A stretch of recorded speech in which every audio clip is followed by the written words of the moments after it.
Hey guys, Hammeh here. In this video, as always, a quick roundup of some Overwatch news from today and the last few days that may have slipped under your radar. Sorry for the quiet for videos in the last few days. I've been a bit ill since the beginning of January, but my voice happily has returned now.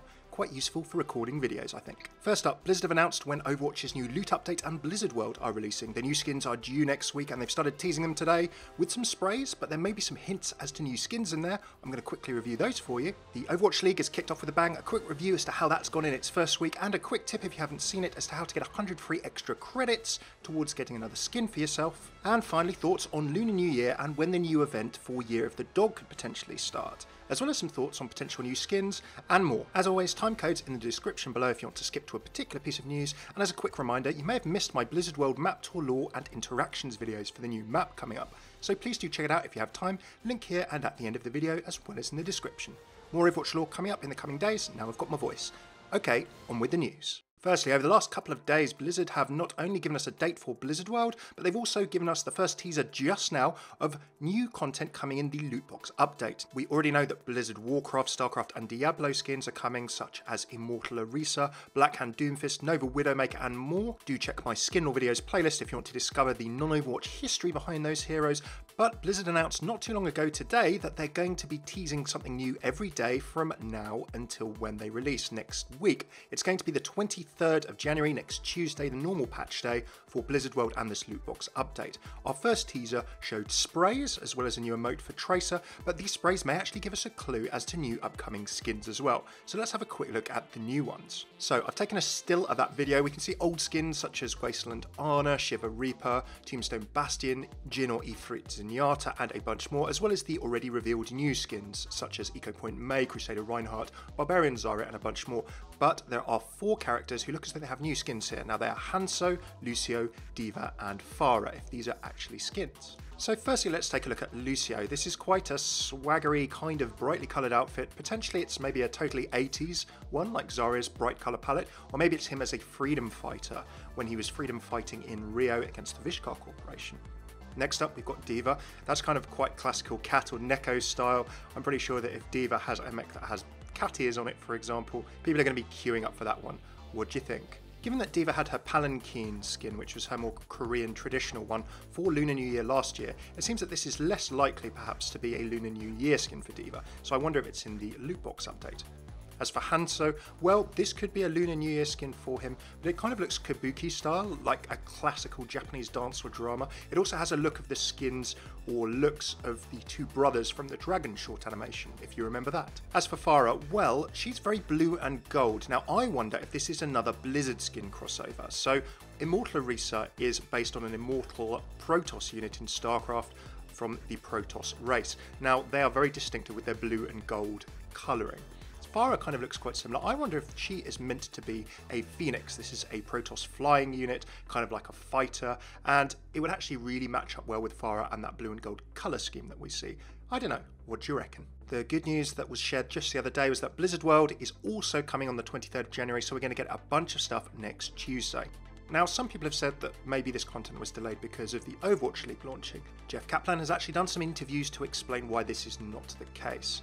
On a forum post to start with, he mentioned that there was technical optimization and a lot of technical nuance in this map that other maps perhaps don't have. And in an interview with Forbes Online, he expanded on this a lot in terms of the amount of resource that this map requires to run smoothly on your PC or console. Now, I'm no game developer, but long story short, Blizzard World has a lot of moving parts. There is a reason why after the spawn phase, all of the movable or destroyable objects in Overwatch, say like the Pachimari and the Hanamura arcade attacking spawn, disappear. It's to save system resources and help the map and your game run smoothly. This kind of thing is expensive in game terms in terms of processing and system resources. Jeff in the Forbes interview mentioned any time that you can see through anything that's movable or destructible that can break, long view distances, for example, how much is drawn in any one particular view that you're looking at, increases the amount of rendering and textures that need to be shown to you by your computer or by your console. It's very different to, say, an inside level that's all shipping crates with a very short view distance. So, long story short, to create the map looking as cool as it does with the long distance views and the amount of detail that it has in it, it required a little bit more optimization than usual. I can completely believe that, and it looks as though we're getting so much cool stuff in the loot box update as well as this map next week that if you're worried that content was being delayed because of esports to the Overwatch League, I wouldn't be. And besides, if you like Overwatch, you don't have to like watching competitive Overwatch, although I suggest you give it a go.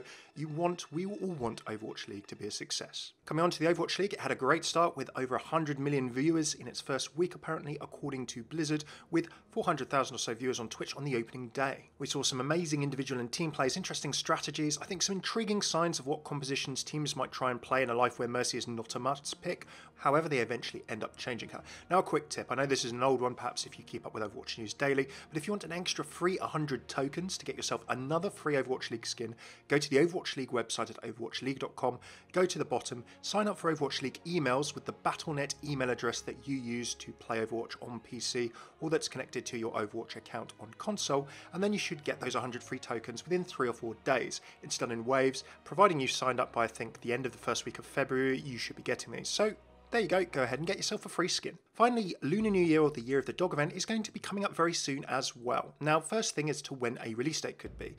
This year, the Chinese New Year, Year of the Dog, starts 16th of February 2018. That is later than the late January of last year's Chinese New Year. Already there are a bunch of what are probably fake leaks going around.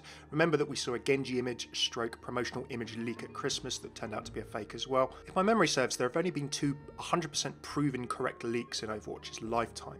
They were the Sombra image before BlizzCon showing out Junkenstein's Revenge in 2016, and the 4chan leak that talked about the Mei cinematic and the release of Orisa.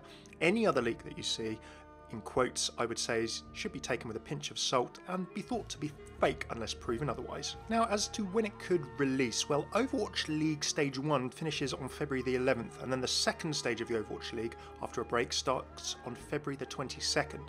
So if the new year, Chinese New Year, starts on February the 16th in terms of the actual date, I think there's a good window there for when we could see the Overwatch Chinese New Year or the Lunar New Year event kick off. Sometime maybe between February 11th and February 22nd. That way it's in the middle of the Overwatch League and just before the actual celebration starts. Last but not least, a little speculation from me on potential skins. Now we've already seen the Journey to the West Chinese tale told last year with Winston, Zen, Roadhog and Reinhardt skins, and we also saw Chang'e Mei.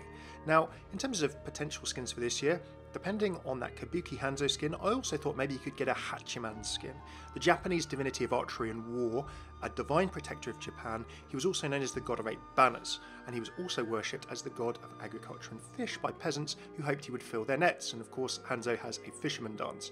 Maybe that could be a skin for Hanzo, either for Lunar New Year or perhaps the one that we see in the sprays. Another example that could be a bit controversial, a Chinese skin for a Japanese character perhaps, could be Hu Yi.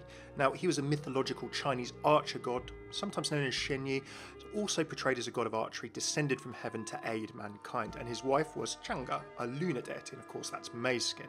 When 10 suns rose from earth and scorched the fields, he shot down 9 of them, leaving the last one alive to look after the world. Last but not least, I thought maybe, just maybe, Moira could do with a skin or two. Maybe she could get a Nuwa skin. Now Nuwa was Chinese-wise a world repairer deity. She patched up the sky using 5 coloured stones as well as repairing the pillars of heaven, and I'm maybe wondering if her 5 coloured stones could kind of fit as 2 of Moira's orbs. Either way, there's a bunch of new content coming up to Overwatch over the next few weeks, so hang on to your hats, it's going to be a wild ride. Thanks very much for tuning in to this Overwatch News Roundup. For a like or sub if you enjoyed, it really helps me out, and do check out my Blizzard World interactions and lore videos in the playlist below. If you're new to the channel, do check out all my regular Overwatch lore vids, interactions, voice lines and more. You can click these playlists and videos here whether you're on mobile or on a desktop or laptop, and throw a sub if you'd like to see more. Cheers for tuning in, I've been Hammeh, stay classy Oasis.